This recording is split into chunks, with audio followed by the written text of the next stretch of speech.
welcome you to Denver, where Allen Iverson and the Nuggets taking on Tim Duncan and the San Antonio Spurs, along with Bill Walton, Jim Gray, and a very happy Georgia Tech guy, and John Barry. I saw that final. Very nice. Could not pry him away from the end of the game, but glad you're here with us. We have the Spurs at 25-11. Tim Duncan missed that shot. They played last night at home and beat Portland by 14. The Nuggets are getting J.R. Smith back in the lineup after his 10-game suspension from the fight in New York. He is not starting here tonight. Tony Parker hits the deck, and a foul called on Denver. Let's give you the lineups. It is Parker, Manu Ginobili, Bruce Bowen, Tim Duncan, and Robert Horry in the starting lineup here tonight. Iverson and Earl Boykins, the two small guys, have been a speed menace for opponents. Eduardo Najera, Linus Klezo, who's played well the last few games, and Marcus Camby up front for the Nuggets. And here's Parker at the line. Tony didn't play a couple of games ago with a hip strain. Played 21 minutes last night, scored 14 points. The game for San Antonio is always about Tim Duncan. He's the foundation. They'll run everything through him tonight, particularly because Denver playing shorthanded up front. But the guy who's been absolutely on fire for San Antonio has been Manu Ginobili, averaging 25 points on 65% three-point shooting over the last 4 games. And speaking about fire, John, Earl Boykins has been just that for Denver. Since Allen Iverson arrived, Earl Boykins tearing it up, averaging over 20 a game in the 9 games that Allen's been here. When you talk about the Nuggets and speed, that's what they're going to need tonight. They need to get this game up and down, transition. Don't let the San Antonio Spurs sit up in a half-court defense. Here is Iverson playing his 10th game since the trade. Team is 3-6 since he's been here, and feeding Eduardo Najera, who will come to the line with a foul. You want to talk about, for the love of small guys, generous 6 feet for Iverson. Boykins at 5'5". These two small guys have been really a nightmare in matchups because speed doesn't match with size, and it's been giving big guards big problems the last couple of weeks. Those two have been sensational together. And when this team gets the full complement of players back and you bring in Earl Boykins off your bench, we're going to see J.R. Smith tonight, who's coming off a 10-game suspension. They create so many great shots for everyone, and the Nuggets just haven't been able to knock them down lately. Every coach I've ever played for always wanted to have a quickness advantage in at least 3 of the positions. Now we got Iverson and Earl Boykins out there. That just gives you an unbelievable capability to get up and down. And as we saw in the National Football League championship game on Monday night, speed is the critical element. College football championship. College football. So you're thinking. Love it when you reference football in the first minute of the game, too. Ginobili turns it over. Here is the speed of Boykins, but the veteran savvy of Bruce Bowen pokes it away from behind. Bowen matched up against Allen Iverson, and that is a brilliant strategic move by Greg Popovich. Bill, you probably had a speed advantage every night you played, right? That guy's not too slow with the ball either. Tony Parker knocked out of bounds by Horry. It'll be Denver ball. Until I was 12, and that's when I hurt my knee, and my game changed totally. At 12? Yes. That's when I peaked. My game was more like Allen Iverson and Earl Boykins until that point. If they stood on top of one another, yeah. These Nuggets dropped 5 in a row until they beat Milwaukee in here on Monday night. There's AI getting to the paint. Bowen's defense present again. It is 3-on-2 with Bowen shooting. And Bruce Bowen, who missed a big shot a couple of games ago, a national TV game they lost to Dallas. The Mavericks, the best team going in the NBA, but bounced back with a couple of good shooting efforts his last 2. Najera off the feed from Marcus Camby, who averages 3 assists a game. Marcus Camby, a guy that they love to use up there at the high post. He's a great passer, and there he hit Najera with a nice cut. And Eddie Najera does what he does best, and that's hang around the basket. How about Popovich putting Horry on Camby up at the high post and let Duncan just roll underneath the basket, not having to guard Najera. Horry missed. There's Marcus on the board. A very good rebounding stretch for him as well as assist, and Camby already has 4 boards tonight. Iverson. Well, Bruce Bowen played that as well as you can defensively, and Iverson right in his face and giving up 7 or 8 inches. Still out there.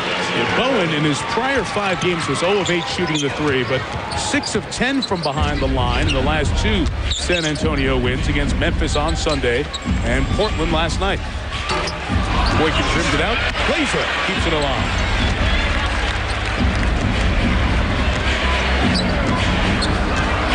So much of the talk with the Nuggets is what are they going to look like with Iverson as a playmaker and distributor to Anthony when he comes back, and Camby as he was right there. I love him in that role. I think he's obviously an unbelievable scorer, but I love when he plays the point. I remember when he played for the U.S. Olympic team 5-6 years ago, and he was the point guard, and he was sensational. And now you get Tony Parker makes his living in the paint. Yeah, he put Nahara on the spin cycle on that one. This has to be an up-and-down game for Denver. They have not won a game this entire season scoring less than 100 points. Camby off to a tremendous start. A couple of highlights back-to-back, and Marcus will get the chance for a three-point play. And here's a guy, Marcus Camby, who's playing with a broken bone in his right hand, the fourth metacarpal. The up and under move, able to get the fortuitous bounce. But normally when you break a bone in your hand, you're pretty much out of basketball. He only missed, what, 4 games? Yep, that's it. He already has, Marcus Camby, 6 points, 4 rebounds, and an assist. Ginobili to the bench, and Brent Barry comes in for San Antonio. Brent has been shooting it terrifically thus far this year as Tony Parker knocks one down. That guy, his field goal percentage has gone up year by year. Chip Schaefer, not Chip Schaefer, I'm sorry. Chip England, great shooting coach, has been hired by the Spurs and done a great job with Tony Parker. Well, we were talking about pain and injury. If you're thinking of Chip Schaefer of athletic training fame. Great. Timeout halfway through the quarter. Spurs leading by 1 here on NBA Wednesday from Colorado.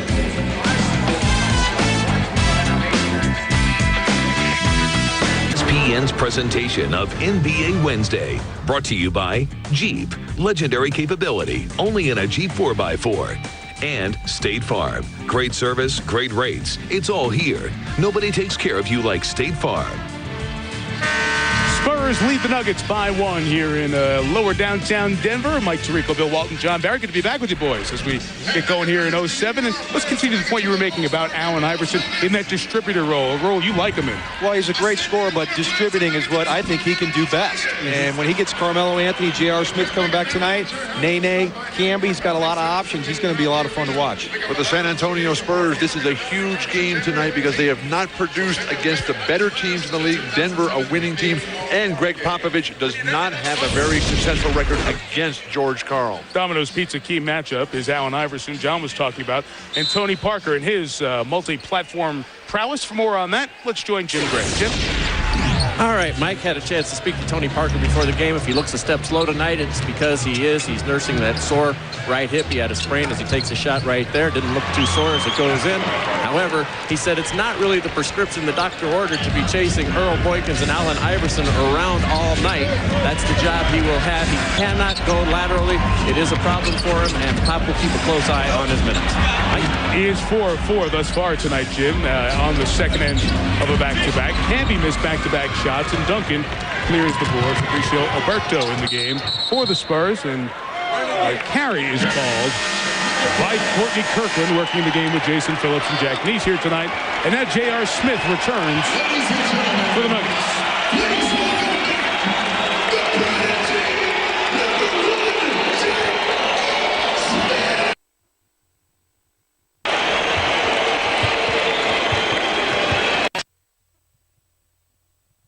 After the fight in New York at Madison Square Garden with the Knicks on December 16th. 21 years old. That's why maybe you heard the PA announcer address him as the prodigy. Young star in his 3rd year, came straight out of high school. Has had a terrific shooting start to this season before that 10-game suspension. You get an ovation like that for getting in a fight. I should have gotten some more fights in my career. Some things are beyond explanation. 8 to shoot. Alberto trapped. Bowen stepped in for 2. Usually he's money with that corner 3 over the years, although it was a little bit of a struggle at the start of this season, but the 2 makes it a 5-point game. Bowen and Parker are just absolutely perfect from the floor tonight. 7 for 7 shooting. Duncan's been setting them up, and they've been moving the ball great. Rest of the Spurs are 1 for 6, 5 to shoot. Iverson on the drive. 2 field goals for Allen. He has 4 of the Denver 15. Allen telling us before the game how ecstatic he is to be here. ultimately, when they get all their players back, this will be the best team that Allen Iverson has ever played on. All he kept saying to me was, look at the roster. Look at the roster. He likes these guys, and I can't wait to see him when they get their full complement of guys back. Three to shoot. Parker sees Canby. Got close. Hit the underneath part of the rim. 2 remaining on the shot clock as Nene will check in for Denver, replacing Eduardo Nájera. Going with the Twin Tower lineup, Nene and Marcus Camby. Nene playing with a very sore right knee, swollen. They've been draining it regularly. Tough situation for him. Shot clock violation. I thought Duncan was going to get it and shoot. I think Pop did as well. That one look worth more words than we could have. For road games, only for home games. It didn't appear that Tim Duncan was aware of the shot clock at all. Canby from the top of the key. That one is off. That is within his range, as you who watch the Nuggets on a regular basis know, but he was never really set to take that shot. You know, I think George Karl's a little worried about J.R. Smith tonight. You know, you want to come back. I know he's excited. Been chomping at the bit, just practicing over the last couple of weeks. And got lucky there that Tony Parker missed the chippy. But he just wants J.R. to take his time, let the game come to him, and not try to do anything too special. Iverson's bounce for Nene is a turnover, as Nene couldn't handle 5 turnovers here in the early going for Denver. Well, here are the numbers for J.R. Smith, who had a couple of years with New Orleans and had a good first year, but fell out of the rotation with Byron Scott last year. Came out here to Denver. There was some criticism about. He was traded to Chicago first and then here to Denver. But boy, those numbers jump out at you. 16.7 per game, second to Carmelo Anthony in scoring when they were in the lineup. And he still has made more pure three-pointers than anybody else on the Nuggets with 62. Certainly since Allen's been here, I said earlier that between Earl Boykins and Allen Iverson, they're creating a lot of open shots because of the attention they get, and they just haven't had anybody be able to knock them down, and JR, their hope, is that guy. Tony Parker seems to be getting anywhere he chooses in the early going. Oh, he missed another. Couple of misses from in close. Nuggets with an advantage. Iverson, the hesitation around Barry. Hey, easy, Mike. Oh, so you want me to say around Frank all night? Why, as if it was you, it would be different, right? No, because he went right around me as well. Brent missing on the other end. He can be. Gets rebound number 7 on the night. Duncan on the bench right now. Can San Antonio sustain? What will the defense be like? Allen Iverson with consecutive layups. Popovich cannot be happy at all.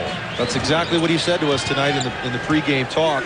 Stop him in transition. Do not allow Allen Iverson to get to the basket in transition. Bowen, the contested 3s off the mark, and Earl Boykins reaches in, gets the board, being pestered by Bowen from a guy who usually does the pestering. Boykins! The problem that San Antonio and Popovich face right now is that they're losing control of momentum. And on the road, it's so very difficult to get that back. How long can you leave Tim Duncan over there? Brent Barry knocks down a 3. He's shooting very, very low, it seems, John. He is having a great year from behind the line. He's been a great three-point shooter throughout his career, and he took that without thinking about it. Just go ahead and take the shot. He's open. Don't be timid. 3rd in the league in three-point shooting, 3rd in the league in free throw shooting. Man, I taught him well. And Pop wants to see this. Wants to see Brent Barry drive it, because that's been a good part of his game. Matt Bonner from the outside missing. He came in to replace Duncan. Had a decent game for the Spurs last time out. Bonner can make that shot, a 42%er from beyond the arc.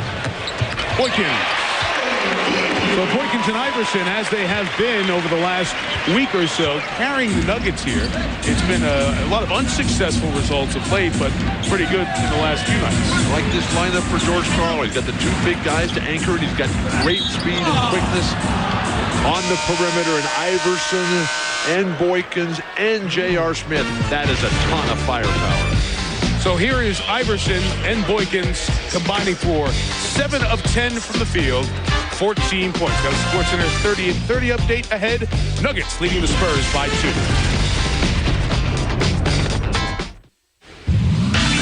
Fred Hickman here with the SportsCenter 30 update. A couple more juniors have decided to turn pro. USC wide receiver Dwayne Jarrett and LSU quarterback Jamarcus Russell both will forego their senior seasons to head to the NFL.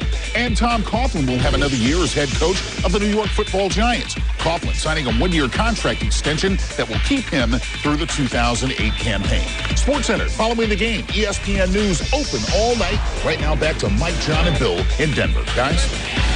All right, Fred, thank you. We'll hear from Fred Jamal Mashburn watching a busy night in the league. Plenty of games, 11 other games going on. The guys have an eye on all that. And highlights galore coming up at the half. Here, Nuggets by 2. Parker at the line. Tony leads all scores with 10. Tomorrow on TNT, Nets in Chicago to take on the Bulls, and the Cavs and Suns. Coverage starts 8 Eastern. NBA TV has the Nets and Timberwolves Saturday. And next Sunday on ABC, the Dallas Mavericks take on the defending champion Heat. The coverage begins at 12:30 Eastern Time. We'll have an NBA doubleheader for you on ESPN on Friday night. Beautiful feed from Iverson, gets J.R. Smith back on the board. J.R. hadn't touched it much since he was on the floor, and good to see that coming out of the timeout. But San Antonio, that prides itself on defense, they've given up 8 layups or dunks in this game already. That will not get it done. Parker, half the points, 12 of the 24 for Pop's team. Greg Popovich telling us this team's been very inconsistent defensively. And again, we're seeing it tonight. Denver shooting over 56% here in the first. Iverson weaving, pitch to Smith. Missed the 3. You guys were here when he had those 7 threes in the first half against Miami just about a month ago. What a game, what a performance that was. 7 for 8 in the first half, and he didn't take one in the second. I told him I was mad at him. It was a major mistake by Fire him up, baby. J.R. standing for Junior, by the way. Named after his dad, Earl. Bowen knocks it down. Will give the Spurs the lead after 1. That shot did not count. 1, because it didn't go in, and 2, because it was too late. Very entertaining first. Hey, the Spurs and Nuggets are going to play good basketball. Quality players on the floor, and the Nuggets' tempo is very enticing to the opposition. After 1, both teams shooting over 50%. Spurs by 1.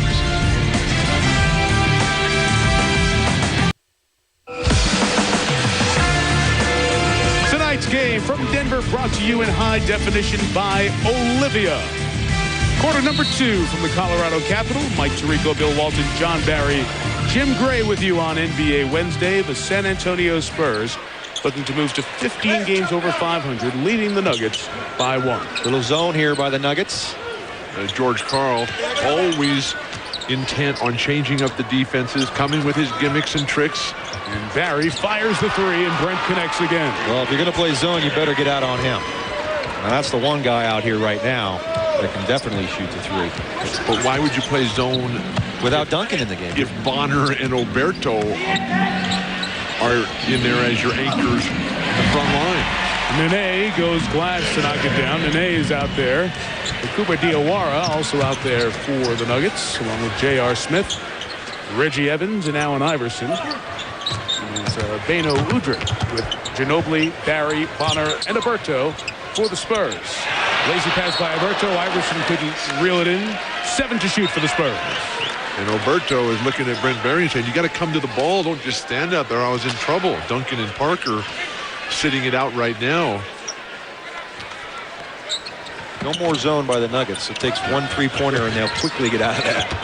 Ginobili going around his back in a nice hoop for the only starter on the floor right now for San Antonio. The right hand there. Man had taken out early in the first quarter. Just 0 for 2 before that basket. And you know Popovich, he doesn't mind doing that. If he's got a problem with you, he's going to sit you down over there. Popovich has always struggled with how to use Manu Ginobili. As a starter, off the bench. Udrih, nice job to protect it. Couldn't finish it. Reggie Evans keeps it alive. 3-on-1. Iverson. Toss for Smith. It wasn't a place where he could clean it up, but Allen went to get the ball, and away from it, we have a foul. No, it's going to be called over here. I beg your pardon. On Udrih. Beno Udrich's defense on that fast break, where he got underneath and in the way of Nene in the basket lob area, that was tremendous.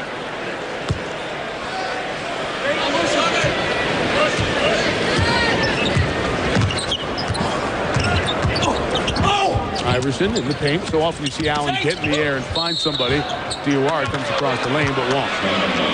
DOR, the rookie out of Pepperdine, who has had moments when he's been very good in this rookie season, but he's also had an 0 for 11 against Dallas on New Year's Eve, and right now he's just struggling to get one to go. And that's why he turned down that shot. That's a shot you have to take. He's wide open, didn't take it, and wound up getting a travel call. Alberto just off the elbow, and Fabricio, the Argentine, knocks it down. And that was the perfect counter to what Diawara did wrong. When the creativity has been initiated, you have got to finish. Evans finds Alberto waiting, and free throws coming for a below-average free throw shooter.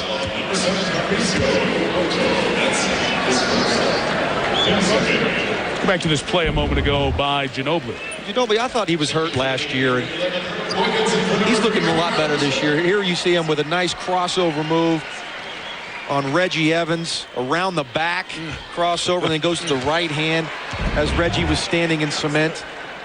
But Manu Ginobili, a guy that gets to the basket, he's like the Energizer Bunny. I think he's a lot like Richard Hamilton in the way he moves without the basketball. A very difficult guy.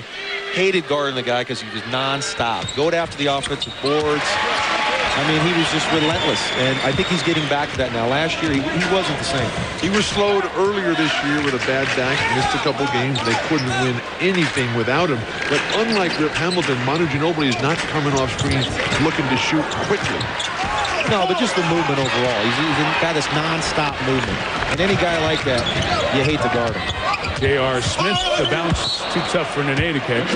And out of bounds, he'll stay with Denver. You know, guys, for the people who weren't sure, as Iverson gets his first break of the night, with the suspension, J.R. Smith was allowed to practice with the team and was at all the shoot-arounds. He's been watching all these games with Carmelo Anthony. So Carmelo's watching by himself tonight, missing his buddy J.R., who's back on the floor. Anthony comes back in 5 games.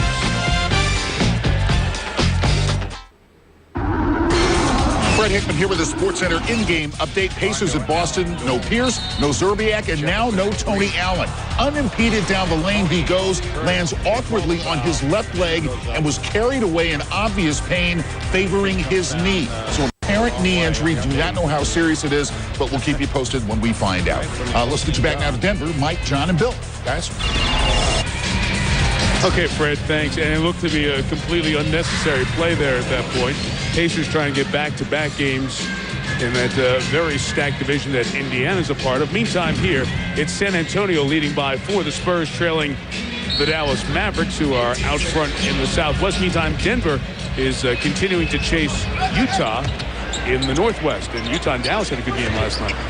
Won by the Mavericks. Dirk Nowitzki with a major statement game after they lost a heartbreaker to the Lakers on Sunday night, but Dirk Nowitzki with late free throws, including 38 big points. Dallas and Phoenix have moved ahead of San Antonio, not just in the standings, but they're better teams right now. You think, really? Ginobili with the miss, rebounded by Reggie Evans, who has 4 points here. They're more versatile teams. Never-changing game. J.R. Smith rims out that 3, dying to get one of those long ones to go down. Hey, Bill, do you think it has to do with the age of the Spurs? So many players over the age of 30? I think that the guys who they brought in to surround Duncan, other than Parker and Ginobili, are not getting the job done. And when you bring in the new blood on a constant basis, the Michael Finleys, the Robert Ory's, the Brent Berries, the Obertos, these guys have got to come in with such enthusiasm and passion that it takes the heavy lifting load off of Tim Duncan.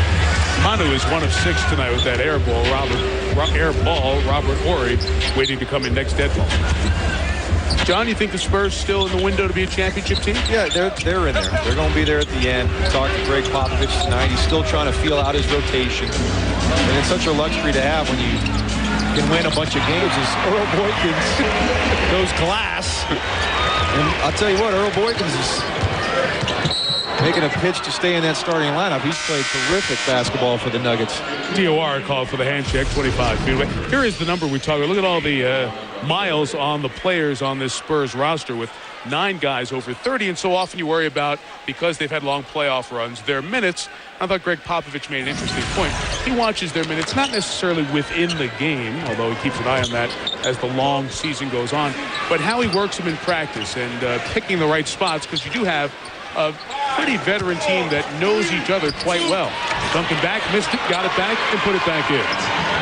But I don't see a spark with San Antonio. You see right now Dallas, Phoenix just pushing, challenging every single game. They don't let anything by them. And the numbers for San Antonio, they mop up on the Sisters of the Poor in this league.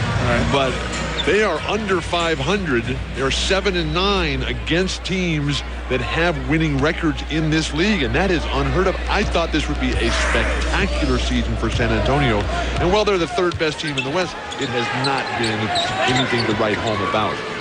Well, that's what you're supposed to do, right? Play 500 against the good teams and wax the bad teams like you're supposed to. Utrecht lost it on the drive, and Denver will take over. Turnover for Popovich's team, 7 for the Nuggets, and most of those Denver turnovers came early. John, if you're a great team and you're going to win the championship, you better win all your games. Well, they're still tinkering. Like we said, Greg Popovich, what a luxury to be 24-11 while you're tinkering with your lineup. You know, what teams would like to be 24-11? I think a lot of them. So, you know, you don't put this team to rest just yet. They're going to be there in the end. And it's going to be them, Dallas, and Phoenix, the 3 best teams, I think, throughout the season. Utrecht off the miss. TOR at the rebound. Tony Parker's going to come back in. Well, we have a second. Here's Jim Gray. Mike, to that point, Greg Popovich said, hey, we're a couple of months away, and it's a good thing that we are a couple of months away. We're not ready for the playoffs now.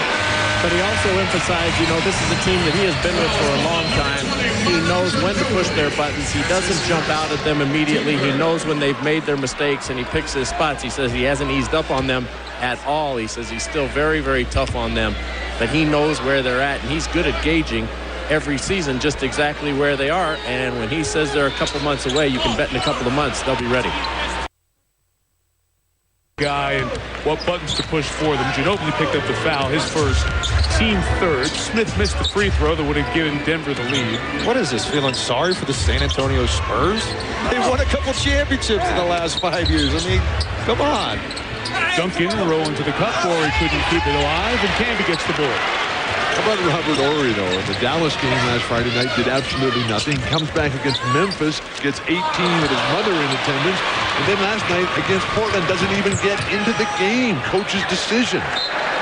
Parker turns it over, and the Spurs just, he was tipped out of bounds. Now Iverson's going to come back in. Now we see Michael Finley. Like we said, Greg Popovich does not know his rotation. He doesn't know if it's going to be Brent Barry or Mike Finley on a given night, Robert Horry or Berto.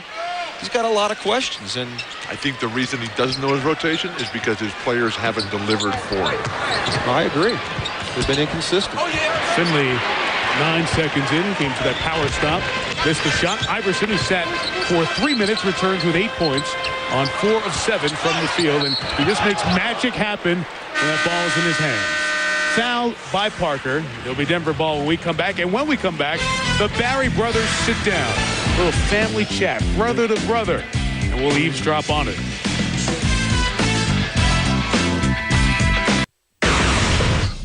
All right, quick answers. Who's the best shooter in the family? Statistically, me, but maybe you. Who's the best athlete in the family? Me, by far. Who's the best golfer in the family? You, by far. Who's the best looking in the family? Nobody wins. Who did Mom like best? Scooter, for sure. I agree. Poor Scooter can't defend himself on that. Well, here is just, for those of you who are wondering on the count here of the franchises, just by John and Brent, that's a lot of stops. Are there any doubles there, by the way? No. I mean, once they had one, that's plenty. I mean, you're not going to go back. Other than Dad's obvious time, nobody else wanted another Barry experience, apparently. Absolutely not. What was that? I lost count. I had to take off my shoes. That 13 different NBA franchises? We almost got half the league covered. Yeah, so every night there could be a Barry moment, pretty much in the NBA. Absolutely. Very nice. Iverson, the missed rebound by Robert Horry. Who was the first to the dinner table every night? Well, you know what we did? When the groceries came back home, we'd hide them, so you didn't have to go to the table.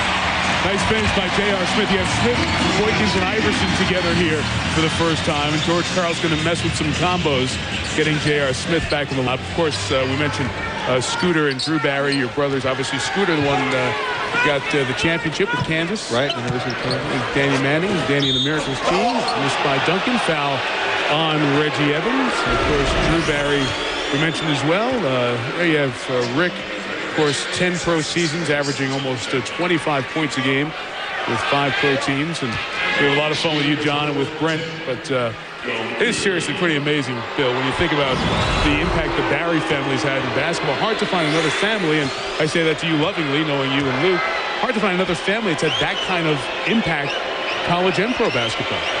Well, Rick Barry is easily one of the top dozen basketball players to ever play. And then the pressure on John and Brent, who I got to know very well with Brent's years with the Clippers. And what a career, what a talent. And people forget how great Rick Barry was. Absolutely. And what a dynamic physical specimen he was before he tore up his knee when they took him down one brutal night in his 4th year in the league. Duncan goes 1 of 2 at the line. Nuggets lead here by 1. It's been tight throughout. Largest San Antonio lead a half dozen. Denver led by 4 early in the first quarter. Interior pass, Canby, Nahara. Iverson keeping it alive. Over Duncan. Guys, absolutely amazing. The shots he makes in the paint at his size. Spurs went some zone there and gave up the dribble penetration by Allen Iverson. AI has 10. What a job by Duncan. He shielded Nahara. Parker's missed 3 layups tonight. That's right. Just going to say, Tony couldn't finish for the 3rd time. Boykins. Canby. Thought about it, then took it, made it, and Popovich has seen it up. Timeout San Antonio as Denver puts together a little run. There's some grit on this team. Evan Nahara and a whole lot of star appeal with Iverson now, Carmelo Anthony to come, and Marcus Camby, a complete player in his own right, knocking shots. Nuggets' biggest lead of the night. It's 5.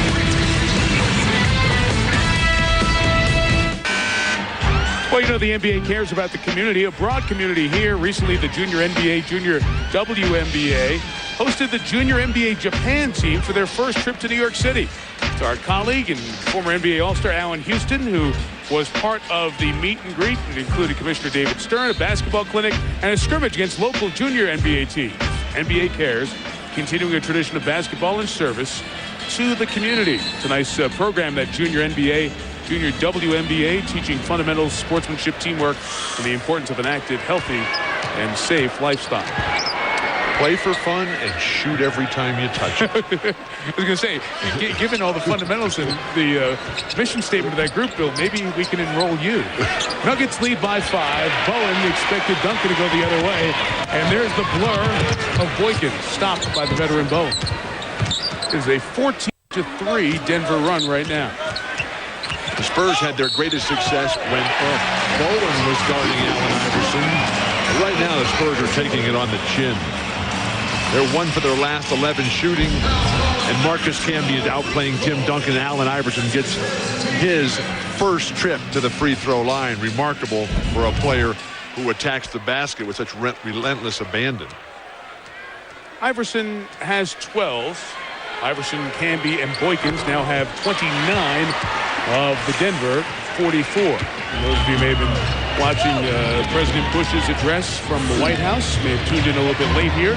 It is Denver and San Antonio tonight. The Nuggets leading this game by 8. It's been within a half dozen throughout most of the game. The Spurs coming off a win last night at home against Portland. George Karl's team is waiting for their other star, Carmelo Anthony. He's got 5 more games on his suspension. J.R. Smith coming back from suspension has looked good. And really, since Smith came in the first quarter, about midway through, he hasn't been out. And I think it's more minutes than George thought he was going to play. He's only 21 years old. It's not like he's going to get tired. Duncan finally gets something going inside. Gets that deep position on Eduardo Najera, 6-point game. Much too deep, not enough time to come help. Najera, undersized. No chance to guard Tim Duncan in one-on-one. When you look at the score, you'd say, oh, this is a San Antonio game. But it has been Allen Iverson getting whatever he wants time and again down the lane. Marcus Camby hits the deck, and he grimaces. Carl yelling at his team to commit the foul instead of the easy hoop. They couldn't, and Duncan gets it. Marcus looks like he took a shot in the chops there. 5 boards for the big guy, and Tony Parker comes away with that one. Very poor transition defense by Denver. And Owen shoots over Boykin. It's like Bruce has found the stroke. You know he's shooting well when he can shoot it off the dribble because he's mostly a catch-and-shoot guy. He's put the ball on the floor tonight and been very successful from outside. And here was a guy, Bruce Bowen, who couldn't make a shot when they made the ball change at the turn of the new year. That's right. When they've gone to the old basketball, Bruce finding that stroke now. Spurs score the last 6.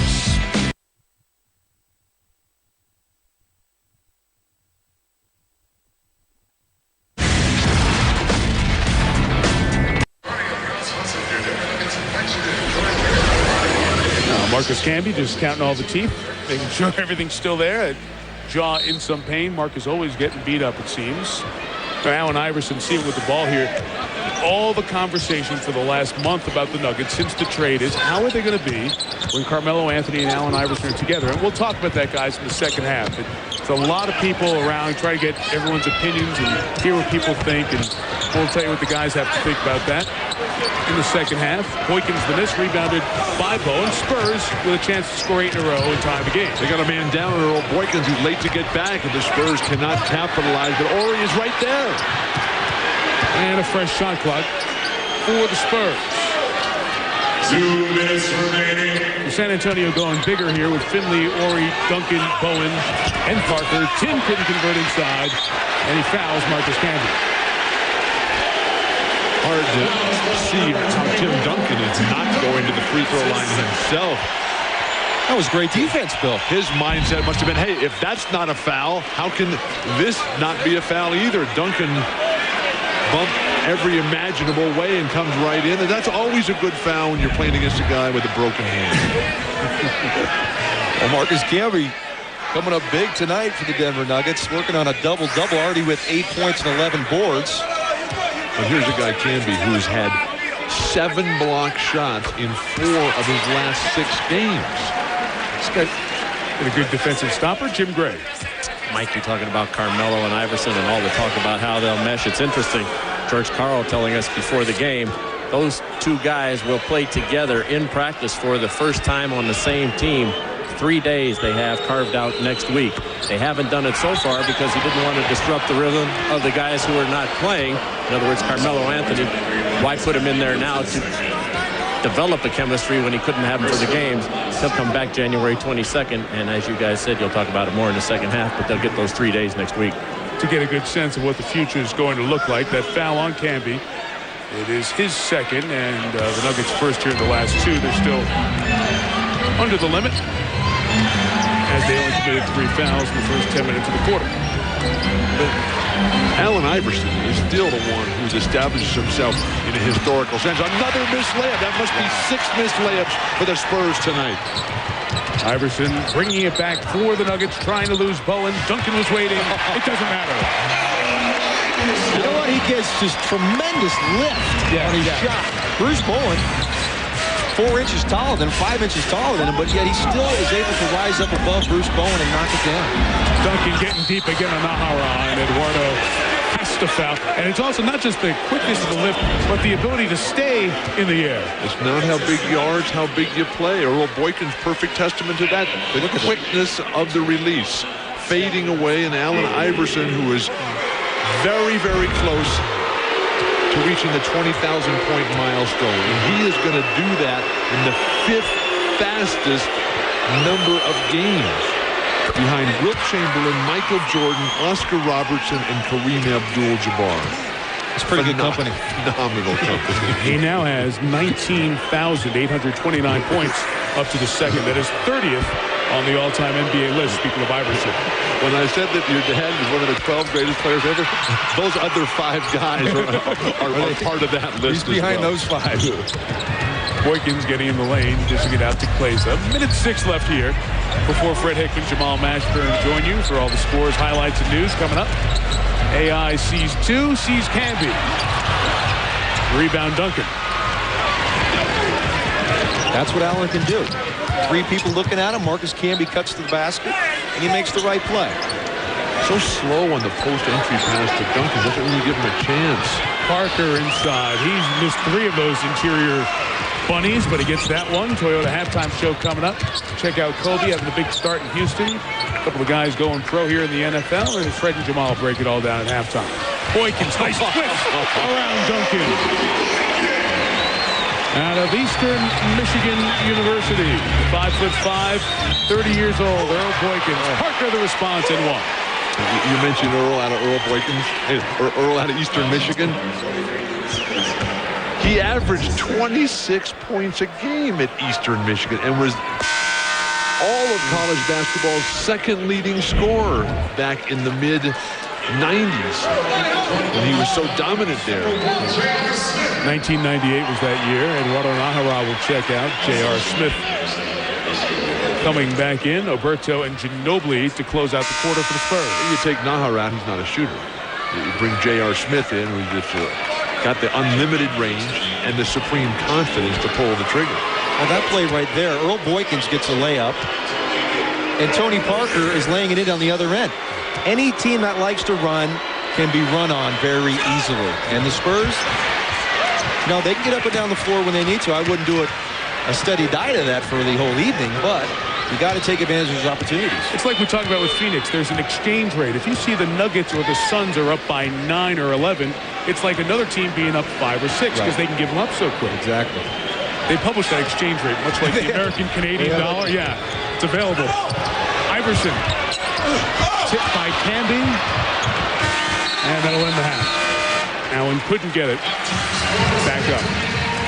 Entertaining half, and Denver will walk away with a 1-point lead, shooting 55%. They shot 21 of 30 from the field. And Jim has the man who's returned tonight, J.R. Smith. Indeed, I do, Mike. Standing ovation, JR. You missed 10 games. What's it like to be back out on the court now? I mean, it feels great. I mean, get back on the court with the guys, battling up against other teams. You get tired of playing the same guys every day for almost 3 weeks. Now, what was the habit about right now? Would you get some popcorn, maybe have a beer? What would you do with Carmelo about this point at halftime? We would pretty much be like the fans, bickering and fussing at the TV, telling them what we should and what we shouldn't do. So, I mean, it was just another spectators. So he doesn't feel alone. Will you go now call Carmelo during halftime? Oh, yeah, I'm going to try to make sure he's doing all right without me. So that's like my big brother. All right, relate the conversation to us when you come back out, please. All right, appreciate it. Back to you, Mike. Thank you, Jim. J.R. Smith and Carmelo Anthony during their suspension would go over to Carmelo's house here in Denver and watch the Nuggets on TV. Toyota halftime show, the update on the Lakers in Houston, the guys going pro from college to the NFL early, and Jamal Mashburn and Fred Hickman coming up. Toyota halftime report. Good, entertaining first half here in the Colorado Capital. It's the Nuggets 49, the Spurs 48. Fred and Jamal on the other side.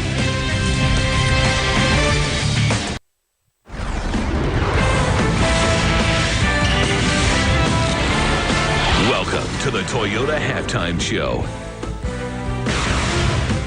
Well, Allen Iverson with 15 points and 3 assists in the first half. A good ball game going as they take on the San Antonio Spurs. A 1-point game, 49-48. Denver's leading. We'll get you back for the second half in just a moment. But for now, I'm Fred Hickman along with Jamal Mashburn. And when we look at Allen Iverson out there trying to blend in with this new team, which has been struggling, of course, right now. No Carmelo Anthony until the 22nd when he gets back. J.R. Smith is indeed back with the team as of tonight. But we're seeing a different kind of Allen Iverson, not a scoring machine so much. Well, he's not a scoring machine. He still is a scoring machine. He's third in the league in scoring. But what I like about Allen Iverson, what he brings to the Denver Nuggets, is his playmaking ability.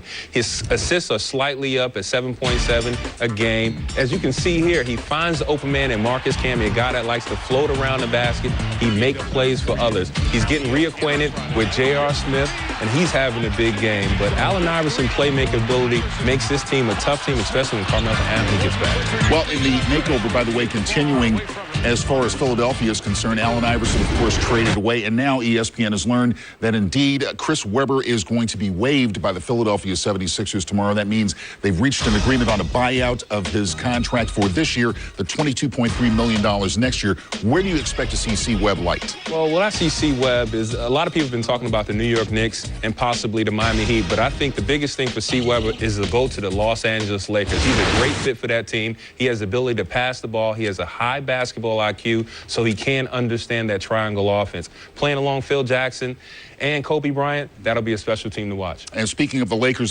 taking on the Rockets tonight, and of course, a couple of the marquee players in the game, Tracy McGrady and that young man right there, Kobe Bryant. Beginning of the second quarter, the Lakers are down a couple, and Kobe, long jumper, ties up the ball game. Later in the second, Houston up 3, Tracy McGrady. What's sore back? I feel much better. They're going to need a lot of that with Yao Ming being out. He's that X factor. He's the guy, the superstar that has to take over. Now, third quarter, Rafer Alston drives. Shane Battier, he hits the 3, extending the Rockets' lead to 60-52. Now 72-58. That is the Rockets' score. Now, Toyota moving forward. Friday, ESPN. Gilbert Arenas leading the Wizards in to face the injury-ravished Hornets. And in the nightcap of that game, the aforementioned T-Mac and the Houston Rockets travel to the Mile High City, where we'll get yet another opportunity to see Allen Iverson as a Denver Nugget. It all starts with Kia NBA shoot-around, 7:30 p.m. Eastern Time. And that is Toyota moving forward. Gilbert Arenas, we talked about him just a moment ago. You know what? He's human.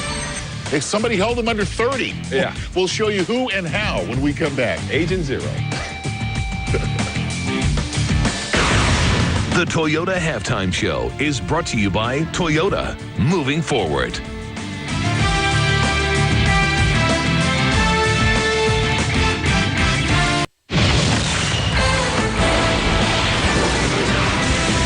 Welcome back to the Toyota Halftime Show.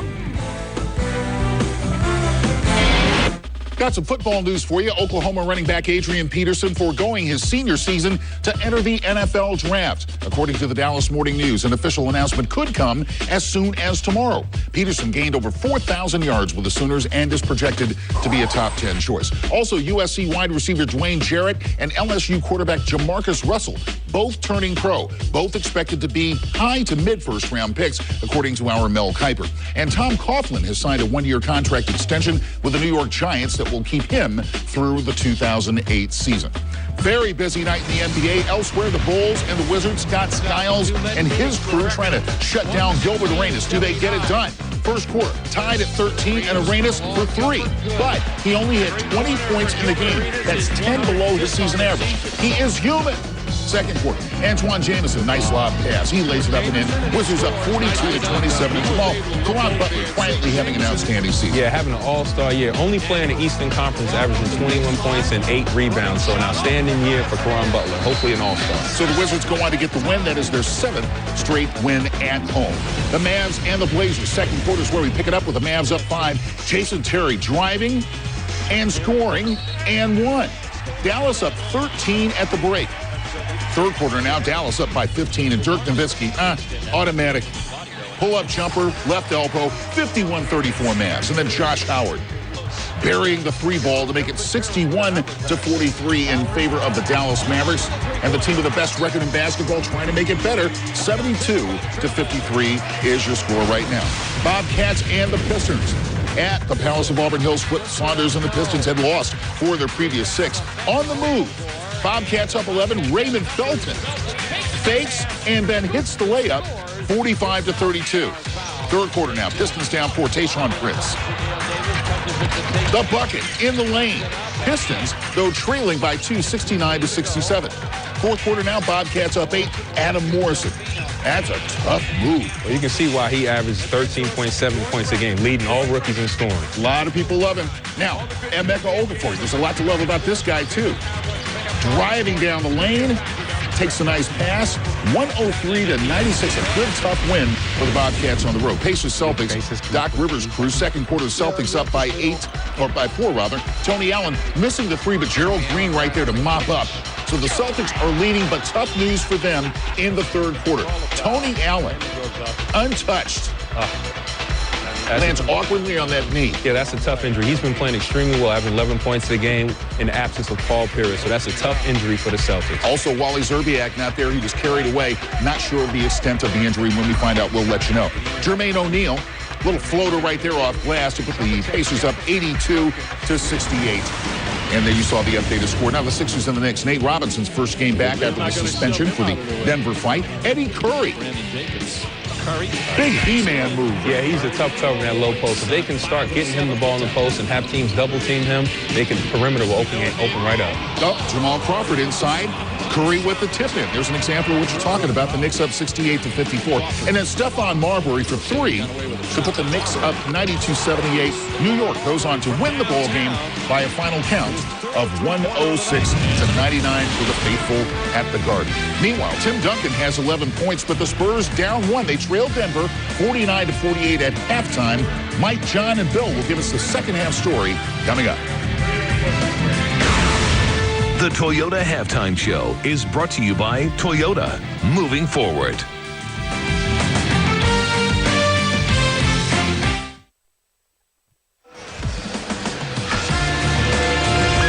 So glad to have you back with us here at the Pepsi Center, downtown Denver. Quarter 3 set to begin as the San Antonio Spurs look to do one of the hardest things in the league, win back-to-backs with that second game on the road, trailing, I should say, the Nuggets by 1. Jim Gray joins us in a second. Mike Tirico, Bill Walton, John Barry. A first half where the guys who you expected to performed as well as they should have, really. Allen Iverson was basically Allen Iverson. Let the game come to him, got his teams involved. 7 of 12. And the Nuggets are right there. On our GMC game track. AI taken to the basket here with the... he makes some unbelievable shots. I mean, this guy, for his size... For San Antonio, it was Tony Parker, 16 points, 5 assists, only 2 for 5 from the free throw line. Spurs very lucky to be as close as they are. They were outshot and out-rebounded. And J.R. Smith returning from his suspension, 16 minutes, and he had 6 points. And at the break, getting set for the second half, Jim Gray visited with George Karl. All right, Coach, what was the message at halftime? We're going to change up a little coverage on Parker. I think as the team is going to get the running game and penetration game has been both teams have had success there. I think it's kind of that's where it is, and figure out if Duncan gets hot, we got a double team and probably down the stretch. Spurs looked like a layup drill to a certain extent. You're lucky they missed quite a few. Yeah, we're not the best defense team in the league, but I'm happy they missed them. And actually, at moments, we were pretty good defensively. George, thank you. Good luck in the second half. Thanks. Mike, back to you. Thank you, Jim. George trying to take Marcus Camby and the Nuggets back to the playoffs. He did it with Milwaukee and Seattle, and Golden State and Cleveland before. And this is always a fun night for George Karl going up against Greg Popovich. When George coached Team USA in the World Championships, Greg Popovich was an assistant. They've always had a good relationship. And, of course, George played for the Spurs 264 games in the ABA and then briefly in the NBA as well. That World Championship was in 2002 and really one of the nadirs of USA basketball as the USA took 6th in Indianapolis that year. Yikes. But now we're number 3. That's right, third place finish in the World Championships last year, 50-49, as that basket was credited to Duncan. I thought they may have given it to Ginobili, but for the moment it's Duncan. Iverson right at Bowen draws the contact and the foul on Bruce. That's why I want us to play against the international players at the All-Star game. Make that the All-Star game. I brought this up to Bill the other day. He pretty much shot it down, Mike. What do you think? You don't like it? There's such a long East-West tradition. I think, would you like to see international rules just for one game? I don't think it would. Just NBA rules. I wouldn't mind it for, a half on Saturday night. That'd be fun. Nahara inside. No, seriously. I want the full meal deal here, man. Let's go. Give me a half of that on Saturday night. That'd be all right. We can't win every 4 years, so let's play every year. I even feel better about ourselves. It's a great idea, Joe. Nahara deflected out of it. What about my idea? It's just not going to work. Okay. Because there's not enough time at All-Star Weekend. I'm going to get my idea. What about sprucing up Saturday night a little bit? Add it to the Saturday night line. That would help in measure. I'm going to get with David Stern. I'm going to get it all ironed out. And then you guys I'll give you front row seats for the game. That's good. I'm sure the commissioner is waiting on your email and call. Yes. With bated breath. David, I'll get right back to you. All-Star game coming up in a month or so in Las Vegas. Just in Las Vegas earlier this week. at the Consumer Electronics Show, and Vegas has banners up. They are ready for the NBA to come in full force. It's going to be an exciting time. All-Star Weekend always is. And Mayor Oscar Goodman will be the perfect host. 12 to shoot here for the Spurs. Mike, what's happened to Manu Ginobili, who we highlighted at the top of the show as been the guy who has just been absolutely on fire for San Antonio? He's 1 for 7 in this game. Bill, you highlighted him. We didn't. He only has 2 points. Feed there to Duncan, who had 2 defenders waiting. Horry, a tippy-toe triple. Rebound to Boykin. Just continues to struggle. 32% from the three-point line for Robert Horry this year. Robert Horry, one of only 3 players from the 1992 draft still in the league, playing Shaq and Alonzo Mourning being the other 2. That's it. He was the 11th pick for the Rockets back in '92. The foul outside on Boykin. I was in that draft, Bill. But that's why there's only 3 players left, because now you're working for ESPN. Oh, you called me a player. Thank you. Robert Horry, who left Alabama as the SEC's all-time leading shot blocker, played center in college for Wimp Sanderson. He just waits till April, May, June. Duncan on the roll to the goal. 3-point lead. He'll get it all cranked up. Mid-April, they'll start knocking down shots. That has not worked of late. And never a good strategy to think you can just turn it on like a switch. Yeah, but that's what he does. Slightly different in the series with Dallas last year, but there's certainly the great pedigree, and of course, remember the Game 5 shot, part of the 05 Spurs championship, hitting that big shot in Game 5 in Detroit. I'll take my chances with him. I heard the PTI guys today talking about greatest clutch players, and they mentioned Robert Horry. I mean, with the likes of Michael and Wayne Gretzky and those guys. Hey, Robert Horry's been there. Well, the topic of conversation coming up, because 25 years ago today was the famed catch, and the pass from Joe Montana to Dwight Clark, San Francisco 49ers. Here's Bowen in the front court for the Spurs. It is a 10-2 San Antonio run if you carry it over from the back end of the first half. Yeah, but the best Spur performers tonight have been Parker and Bruce Bowen. Duncan has been predictably good and consistent. Nice pass. And one more to Horry, and Robert got banged on the hand by Nahara. And he's feeling it. He may have jammed a thumb and bent a finger there. Jason Phillips with the call from all the way on the other side of the court. Let's see. Got a little bit of both. It was a good call by Jason Phillips, one of the NBA's finest. Pella Nahara is the third. You see Horry trying to get the sting out of that left hand. Second team foul on the Nuggets. And here is Horry really with those 6 titles you talked about. You look at the others who have 6 championship rings, and there are very few in NBA history that are not Celtics or Bulls. Abdul-Jabbar would be the other one fitting in that column. We talked about Las Vegas. You can log on to NBA.com and vote to send one dancer from each of the NBA's 30 teams to Vegas to be a member of the 2007 Las Vegas NBA All-Star Dance Team. NBA.com. John, what's so funny? Horry airball. He's obviously in some pain with the left hand. And there adds to the Spurs' woes at the line, 5 of 11 shooting free throws. You know, I think I say it every game, but send your favorite broadcaster. Why can't we get that on NBA.com? I'd be glad to send you. John will be there. He's watching the celebrity game. You betcha.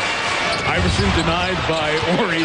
Of course, defensively, he had to use that right hand there to knock it away. Strong drive by Kleza. Ripped from his hands by Ginobili. San Antonio tuning it up defensively right now after allowing the Nuggets to shoot 53% at the half. Parker makes like Iverson in the lane for 2. Not that Tony has taken a backseat to anyone as he's driving with the ball in his hand. We talked about quickness this morning with Earl Boykin. He brought up the name Brevin Knight. Yes, he did. Iverson knocks that one down. AI has 17 points and 3 assists here tonight. 15, I beg your pardon. I was interested to see how Allen Iverson was going to adjust socially coming out here to Denver. He's brought his family. He and his wife and their 4 children are living in a loft right across the street here from the Pepsi Center. Nahara to the floor. Good hustle for this possession. We were right. Iverson has 17. A pitch to Boykins for 3.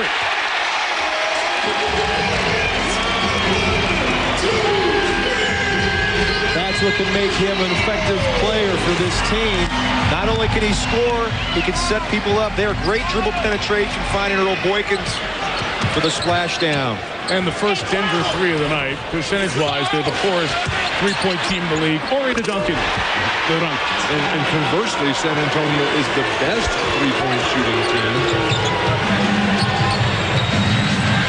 Ori's still shaking that left hand. Tim Duncan has 17 points, 9 rebounds on the night. Iverson misses, and Ginobili gets the board. Isn't that funny you say he's got 17 points? And you said he's just having an off game. Yeah, he got 17 points. Well, Tim took personal responsibility for the debacle against Dallas last Friday night. Parker makes it. Where he only had 5 second-half points.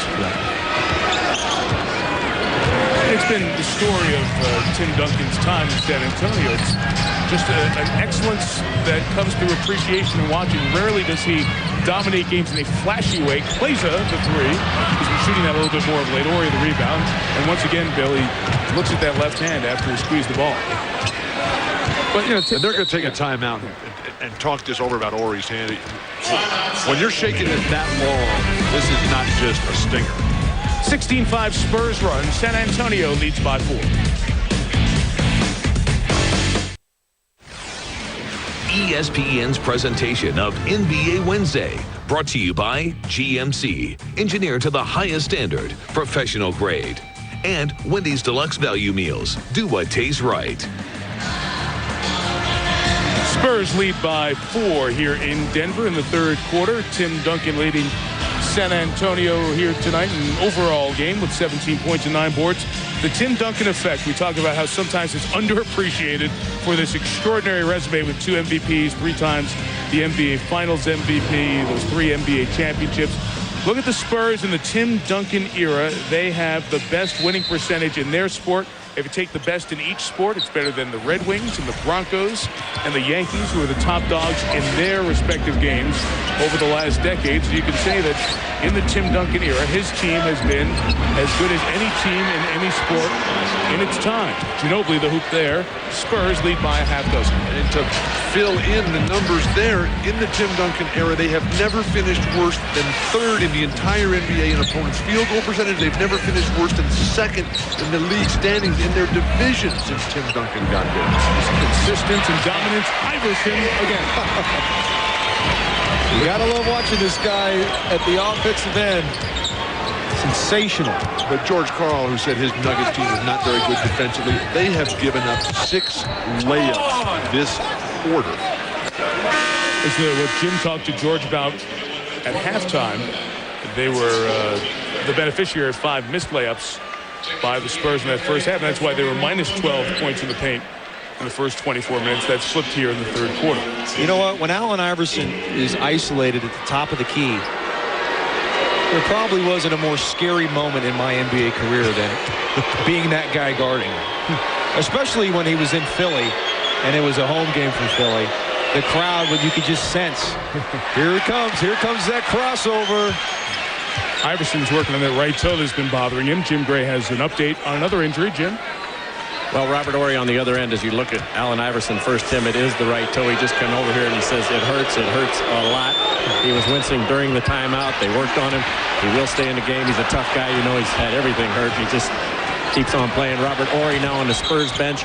The left hand across the 2 top knuckles. He's got a pad of ice, as you see him picking it right up right there. Will Sevening worked on it, and we're told that everything will be all right, and he can return, but there is some swelling. Okay, Jim, thanks. The missed free throws continue here tonight. Here's Iverson during the timeout, as Jim was talking about wincing with that painful right great toe that was x-rayed after the game here on Monday against Milwaukee. Those x-rays were negative. Ginobili able to draw the foul.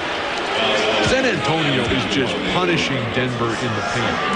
And what everybody likes to talk about, the pretty boys, the championships games, they're won by who dominates the paint. In the third quarter alone, exclusive of these 2 free throw attempts by Manu Ginobili, the Spurs have outscored the Nuggets 12-0 in the paint. Well, this is a great piece of coaching by Greg Popovich. Manu Ginobili, 1 for 7, struggling. Now, get him the ball in the post. Got Allen Iverson on him, clear advantage. They've gone to the last 2 times, and he's been able to deliver. And the Spurs take their lead up to 6. Iverson got hit as he was cutting across, and the foul was called on Bruce Bowen. You know, guys, before we leave the Tim Duncan conversation, and it ties to Iverson a little bit, the NBA always comes out a couple times a year with the release on who sells the most jerseys, most popular jersey. And it always amazes me how low Duncan is on that list. He's 15th on that list, which is impressive. You know, 15 out of all the guys in the league. Nene on the drive, denied by Duncan. Alberto takes it. And here comes Parker the other way. He's too normal, Mike. Exactly. I mean, if you're a parent and you want somebody to look up to for your kids, and buy him a 21 Spurs jersey. What a great role model and example Duncan is. It's not being negative about the other guys. He's just so great. Everything he does on and off the floor, has done it for years. Championship player, yet he is not splashed all over the headlines. That went out of bounds. Did he get a beer over there? I think yes. The pass hit the beverage as it was being handed off to a front row patron. And we'll have a little cleanup on aisle 5. Tim Duncan represents the ultimate conquest of substance over height. This will be a classic replay. Diawara the pass. Oh, got the table. Got all 3. Got all 3. So got both adult beverages and the Pepsi. Who pays for that? Pepsi Center. Who pays for that? Who pays for the cleaning? Well, the drinks. Oh, we had the guy got a cake thrown at him earlier tonight. Yes.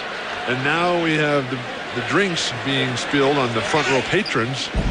Let's see. This was earlier with the birthday cake. Oh. Yeah, this guy, who I don't think it was his birthday, he's mad at Rocky. He is not happy at all. That's happened a lot. Let me tell you a funny story. We're here tonight and sitting courtside, and one of the people who serves the drinks here along these first couple of rows, she came over to John Barry and said, "I'm so glad to see you working and not playing, because what happened to you here? You jumped and knocked over a tray that had a beer on it. You did. But I saved the beer. You saved the beer. He drank the beer during the game. I didn't take a sip. But you saved it on the way out of bounds. I saved it, put it back on the tray. I acted like I took a sip, put it back. I remember that highlight, actually. Yeah, that's great. It's one of your better moments, huh? Still looking for my $8.50. Save some for the drink? Yeah, $8.50 for the beers. Oh, they should have given it to you, right? Yeah. I didn't have my wallet, or I'd have bought it. Do you remember which of the 8 NBA stops of yours that happened on? That would be right here. Oh, when you were about 15 feet to your left. Okay. Well, how am I supposed to know if you were a visitor or a home team performer that night? Foul on Parker, team's 3rd foul here. Fans are irate right now.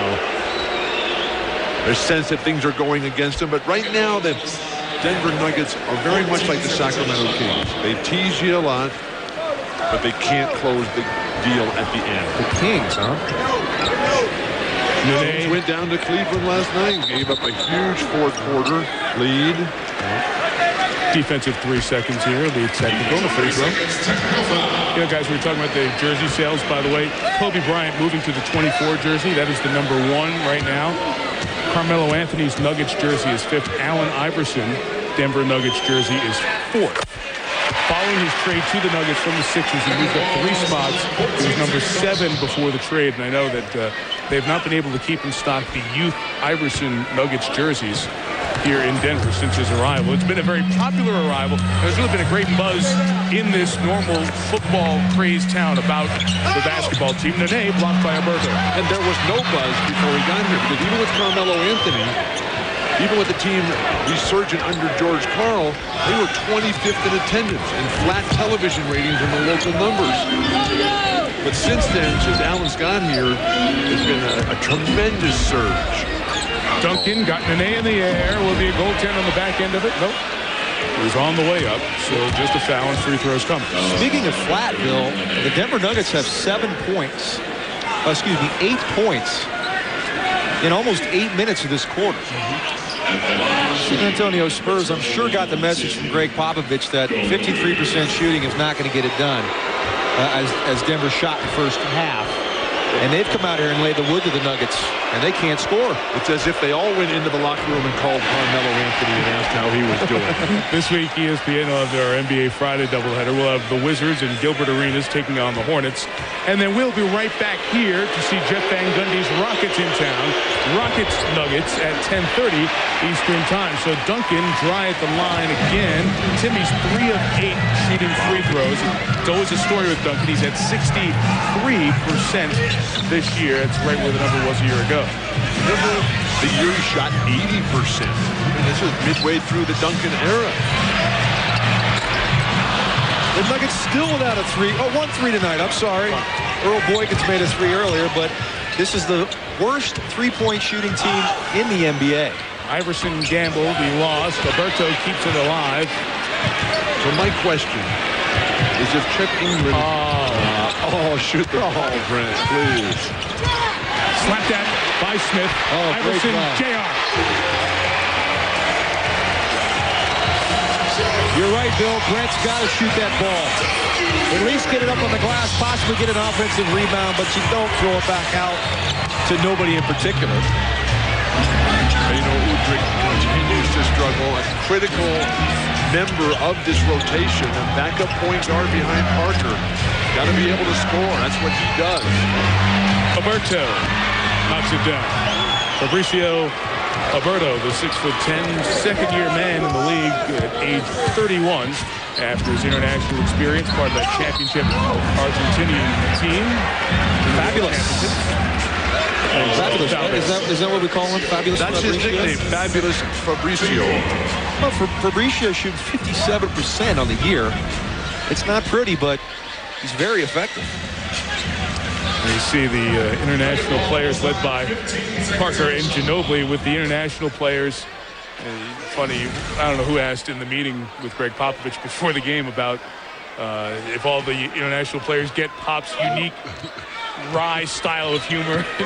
He told us the story about playing some James Brown music at practice one day, and everybody got it because they've been around for a while, except for Alberto. As Iverson, it's another jumper.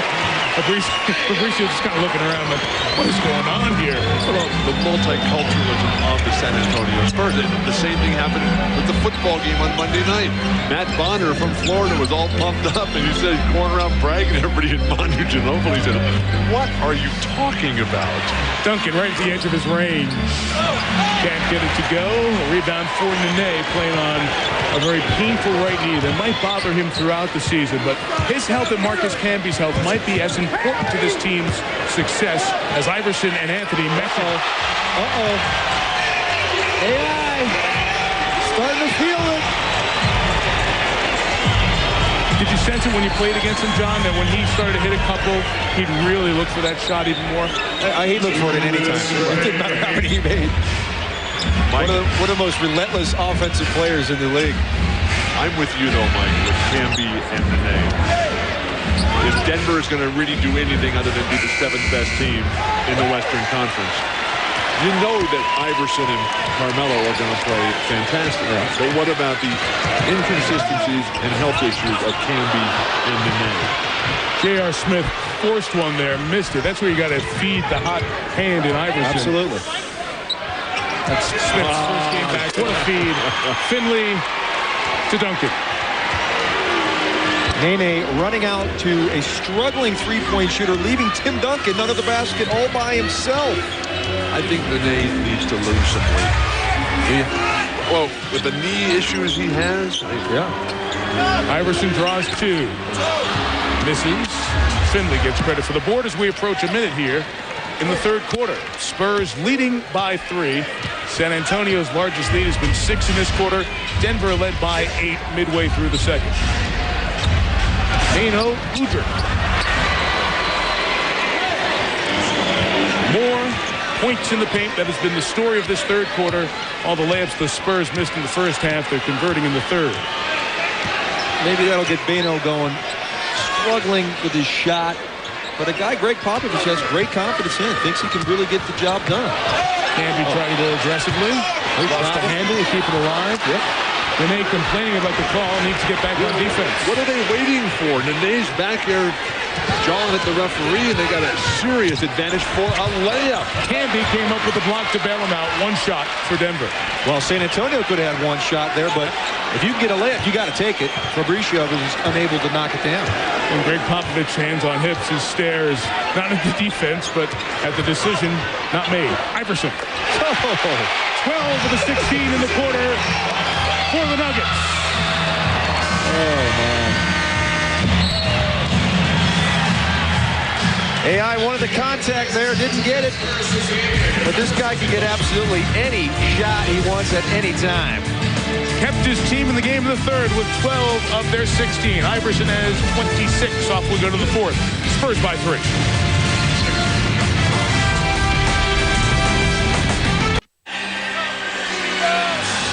Fourth quarter here. It is San Antonio by 3. Let me remind you, our friends over at TNT tomorrow have the Nets in Chicago, followed by Cavs in Phoenix. Coverage beginning 8 Eastern time. NBA TV on Saturday. Nets Timberwolves coverage beginning at 8 Eastern. And next Sunday on ABC, you'll see the Dallas Mavericks and the Miami Heat renew acquaintances from the championship series of a year ago in the finals. That's what's coming up. And remember, we have a doubleheader Friday with the Wizards and Hornets, and we are right back here for Tracy McGrady and the Rockets taking on the Denver Nuggets. Speaking of that Mavericks Heat game on ABC, yes, sir. Shaq is due back by then, correct? He's due back on Martin Luther King Day, Monday the 15th against the Lakers. Yeah, that's what he's been talking about, yes. But right now, Allen Iverson's out there playing by himself. In the third quarter, 5 for 7 and 2 assists. The rest of the Nugget team's 2 for 11, while all 9 Spurs field goals in the third quarter were in the paint. Play some defense, please, Denver. Here is Alberto knocking it down, so another field goal for Fabricio, who has a half dozen on 3 of 4. You see it's Allen Iverson and J.R. Smith with Reggie Evans, Nene, and the rookie out of Pepperdine, Diawara. Mavericks and Heat, one of those teams will be in the finals, I can tell you that. As AI continues, now with 28. Making them from all over the place. Oh, what beautiful basketball. What horrible defense. Give and go from the high post. Execution of the fundamentals. When's the last time you saw a give and go work? Whenever you try one. Smith trying to pass to Nene. They miscommunicate again. Smith in for the first time after his 10-game suspension tonight. Here's that Iverson hoop to start the fourth. And the payback from Parker on the give and go with starting backcourt buddy Ginobili. Reggie Evans playing the high post defense. That's his responsibility. Absolutely. So you have the Spurs starting backcourt with Bonner, Alberto, and Finley in there. Ginobili protects it. Couldn't convert it. And back come the Nuggets. Earl Boykins came in at the last stop. Smith has it stripped. Bounced out off the spur. It'll stay down here. Denver spending far too much time whining to the referees. While we have a second, here's Jim. Mike, we told you we would relate the conversation between J.R. Smith and Carmelo Anthony at halftime. Did not occur. Nothing to relate. Bad cell reception in the Denver locker room. He did point out, however, that George Karl does allow cell phones. There would have been no fine, but there was no connectivity. Talk on the cell phone at halftime? Well, no, to a teammate is okay. There's a lot of text messages that have. I've heard a bunch of players, different sports, talking about that. It's just this generation, John. Boykins knocks it down. Wait a second. I played last year, Mike. I understand. Don't put me under the grave already. I'm not 6 feet under just yet. My rookie year, my first halftime, I was stunned. There was a race to the locker room at halftime so players could light up cigarettes and drink carbonated soda in the locker room during the halftime meeting. Wow. Robert Horry can't believe it. Hopefully his left hand is okay. We haven't seen him come back into the game. We're going to have to get a report from Jim Gray to see if Horry is available the rest of the way. What is he doing? Is he a traffic cop over there? No, I think, guys, he was pointing out traffic to Matt Bonner. What he should have been doing in that sequence there as Bonner and Alberto play here at the start of the fourth as the bigs on the floor. Boy, I thought it was a universal rule in the NBA that if a cell phone went off, automatic fine. Bonner with the running right-hander. I mean, it is great to be a Florida Gator this week. The former Gator knocked it down. Bonner and Francisco Elson, the two guys who were hand-selected to replace Nesterovic and Najee Muhammad, they have better numbers than Nesterovic and Najee Muhammad had a year ago. Foul on Jacques Vaughn, who's just checked into the game at the last whistle. His first on the Spurs here in the quarter. So that Florida Gator NCAA team, basketball team, and they could be raising the banner again. I'm sorry about your Bruins, Bill. They're excellent, but Florida is really good. Very good. And until someone beats them, they're the big game team. Oh, nice move. By J.R. Smith, who's trying to score like 3 points every time he gets the ball. You know, he just wants to score and play so much. You can tell how difficult it's been with the 10-game suspension from December 16th. Well, he was a lot more calm in the first half than he is now. Ginobili sees Nahara, try to shake him down. Couldn't lose it. But at least you run the give and go, and that frees up Matt Bonner, who continues to stroke. Matt Bonner, one of 6 Florida Gator alums in the current NBA. 6, huh? Yes. I love that little gooseneck jumper that Connecticut has the most at 14. Connecticut? Smith 3. And UCLA is just behind. JR played well, but the three-point stroke not quite there. 0 for 4 tonight. Shooting the three-pointer very well this year. As a team, John, Spurs 1 of 7 here. Or other Nuggets, I should say. Spurs leading by 5. Bonner again. Alberto keeps it alive to Jacques Vaughn. Fans begging for the over-the-back call. Interesting how Popovich has come with Jacques Vaughn instead of Beno Udrih here in the fourth. It'll be Denver ball as it's lost out of bounds. And finally, we arrive at a timeout here from downtown Denver, where it's going to snow tomorrow. Again. ESPN's presentation of NBA Wednesday, brought to you by Kia Motors. Kia, the power to surprise. Fred Hickman here with this Taco Bell studio update. Dikembe Mutombo and the Rockets beating the Lakers 102-77. Worth noting, Dikembe with 5 block shots in the game. So he surpasses Kareem Abdul-Jabbar and is now number 2 on the all-time list behind Akeem Olajuwon. Mutombo, 3,191 wags of the fingers in his 40-year-old career. He is the oldest player in the NBA, by the way. Now let's get you back to Mike and John and Bill. Bill edged out by about 2,000 in the block shots category. That many, huh? Yes, Fred, and it's important to realize that they did not keep block shots in the first 5 years of Kareem's career. They didn't keep block shots in Wilt's and Russell's career at all. In terms of as an official stat, always a caveat with that. Still an impressive accomplishment, and we'll see Dikembe here. Look out as Smith and Bonner banging his knee into one of the chairs on the bench. It'll be Denver ball. Dikembe is playing fabulous basketball, but I still don't think, in spite of that, I don't think they should trade Yao Ming.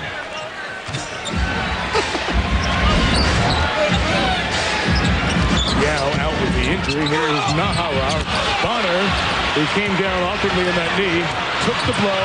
Parker the other way. Iverson's speed helped deter that from being an easy one. You're absolutely right, Mike. Great hustle by Allen Iverson, who uses an Evans screen to get open for just a bit. And without Iverson, the Nuggets be blown out of here in this second half. 30. It's an average night. Slightly above now, as Allen is 3rd in the league in scoring. Carmelo Anthony, his soon-to-be teammate in 5 games after his suspension's over, leads the NBA still. Ginobili posting Iverson. Iverson's numbers are down since coming here. The percentage of shots taken, percentage of points produced for his team since his glory days in Philadelphia.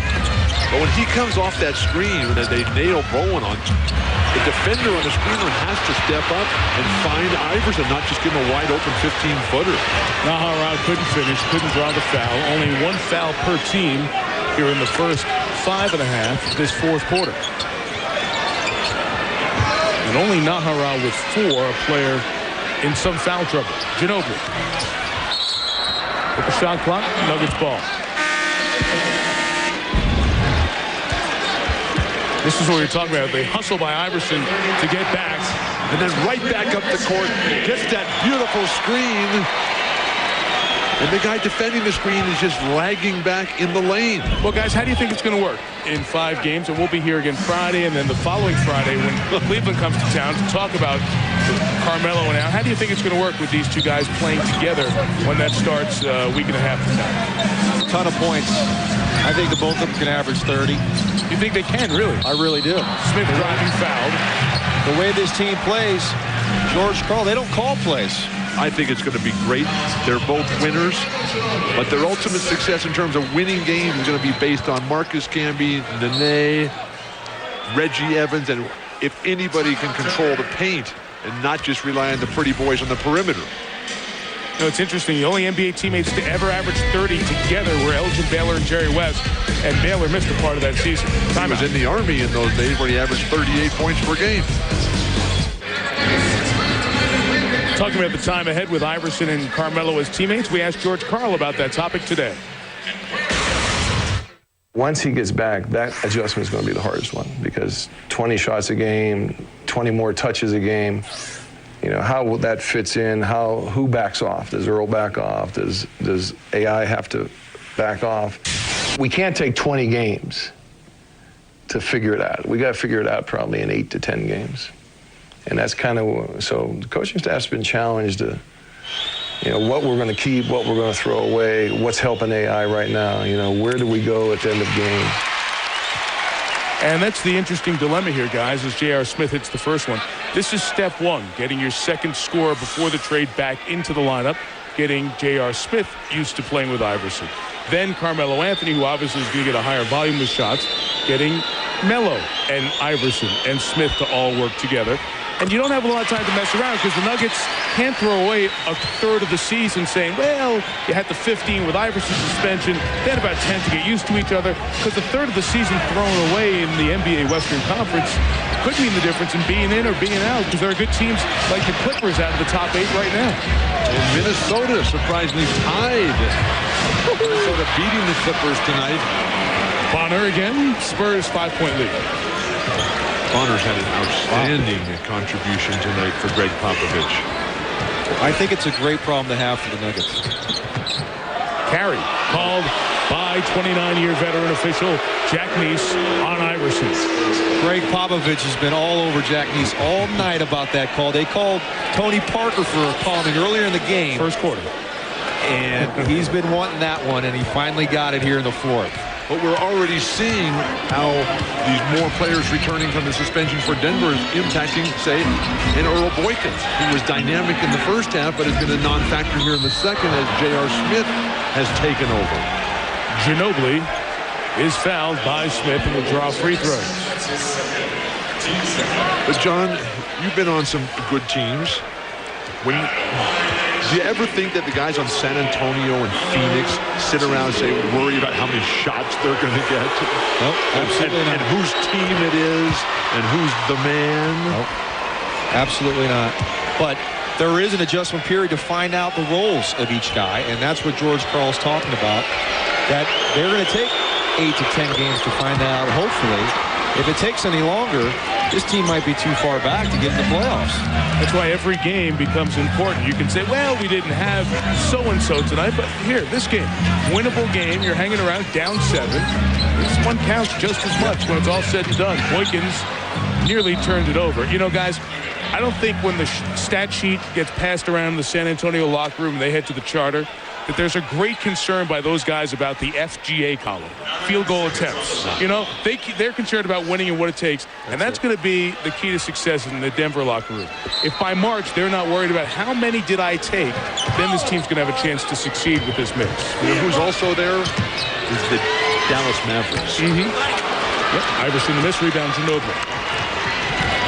They don't worry about it. Throw ahead for Duncan is deflected off Tim Last.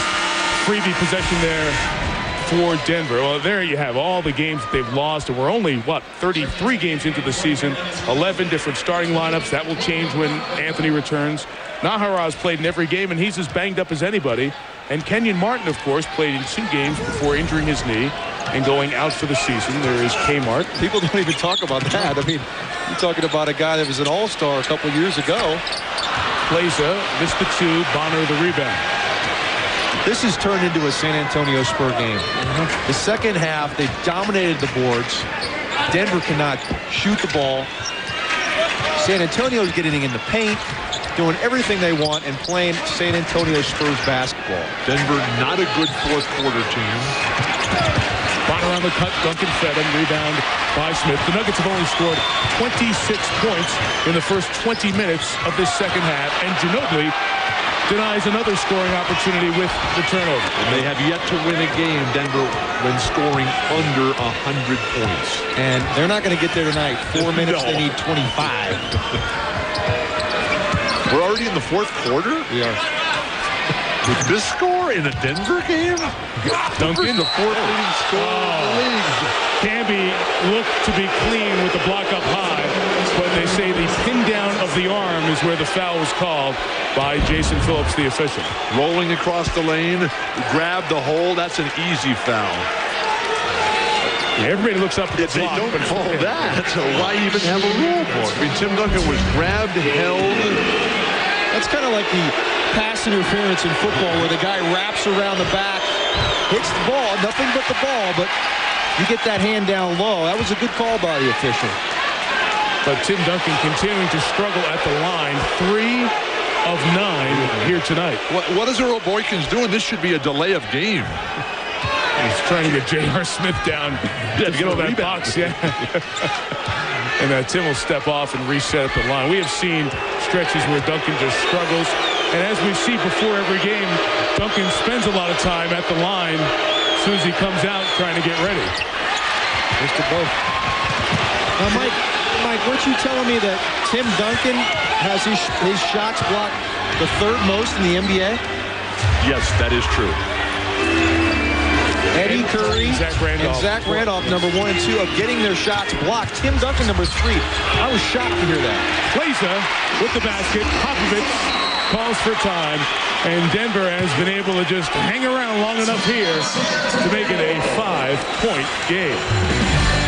A good finish through it here on the front range of the Rockies. Lennis Kleza getting minutes because of the depleted bench. Gets healed there.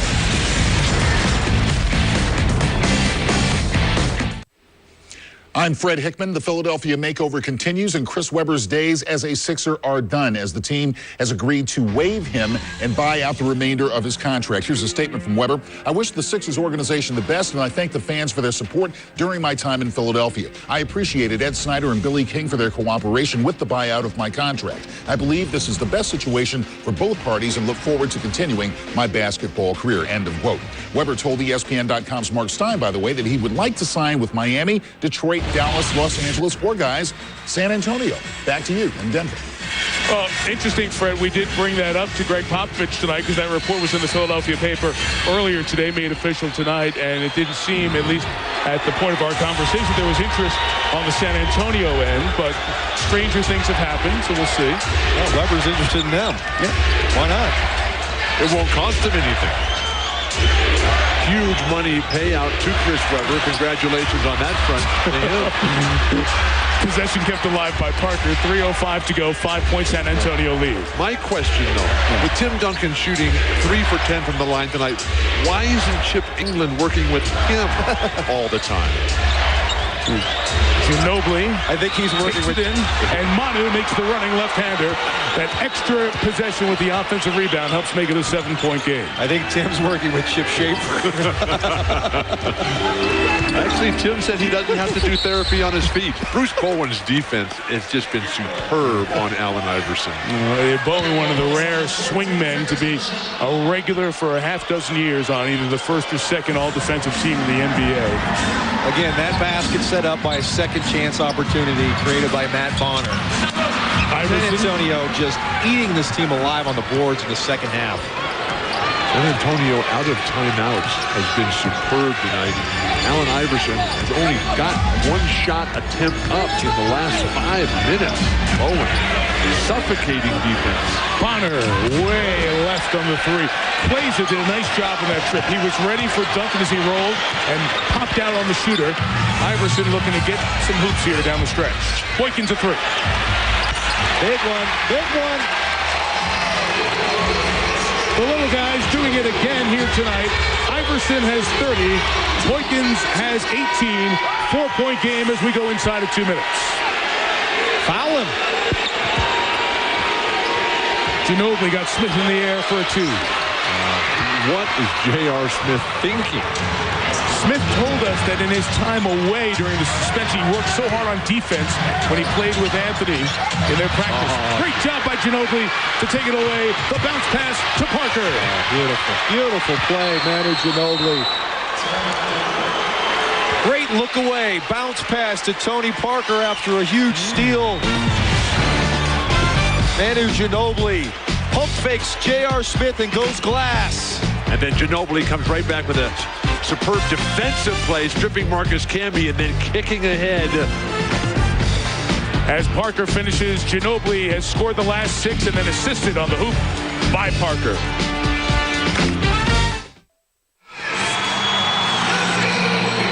Our night started with college basketball on ESPN. There's college basketball on ABC Saturday. Number 1 North Carolina against Virginia Tech. The Hokies beat Duke 6 days ago. Others see Oklahoma and Texas, their little Red River rivalry on the hoop court. 3:30 Eastern. Check your local listings for the game in your area on your ABC station. Of course, SportsCenter comes up. Highlights of North Carolina, Duke, the rest of the college hoops, and this busy 12 game in the NBA, plus the news of Chris Webber being bought out of his contract with Philly. Mike, those are Georgia Tech highlights, not Duke highlights. I understand. Come on. Former Yellow Jacket. Yes, sir. Plays to the trigger. He has Boykins, Camby, J.R. Smith, and Iverson. Nuggets have to score with 91 seconds left, down 8. How about Manu Ginobili in the second half, 12 points after going 1 for 6 in the first half for only 2 points. Spurs can be aggressive. Foul to give. Smith blocked by Duncan, out of bounds. Denver ball, 14 to shoot.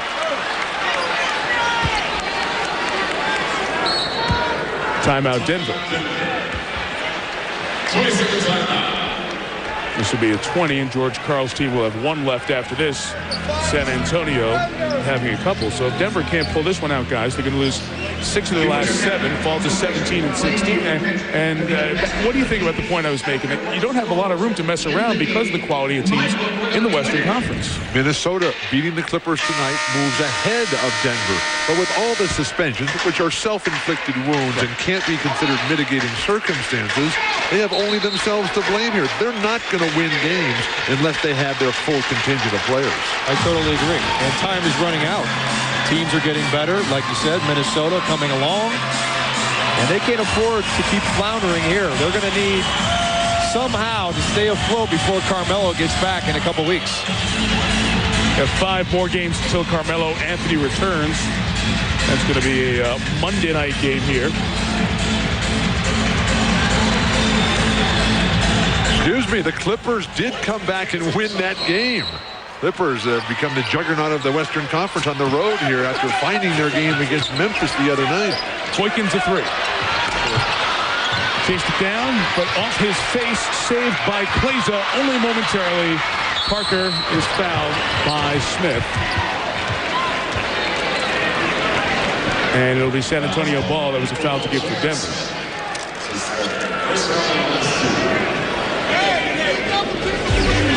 Here, the next 5 for George Karl's team will be here for Houston. They go up to Portland, and we'll be here for the Cavs a week from Friday when LeBron comes in to Houston, and then a Memphis team that the record is poor, but the performance has been good of late. Well, they've changed their style in Memphis. Tony Baroni's got them playing up-tempo basketball. They're scoring 120 points a game since the coaching change in Memphis. To double Ginobili, let it go to Duncan, and then foul him would be the move here, guys. Well, not at this point. Yep, now, right, exactly. Finley. Short. J.R. Smith gets the rebound. Nuggets only have 1 timeout left. Iverson. And 1. That is exactly what the Denver doctor ordered.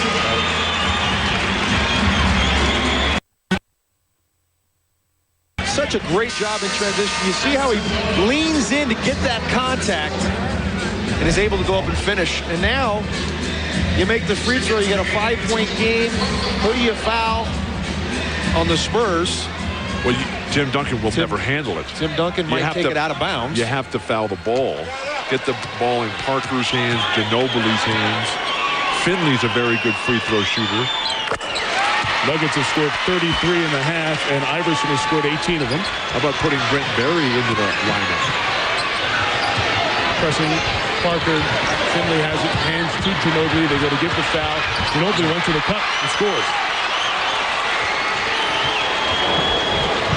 7-point game. Iverson waiting to pick it up till the clock starts. So you need to foul and you give up a layup instead?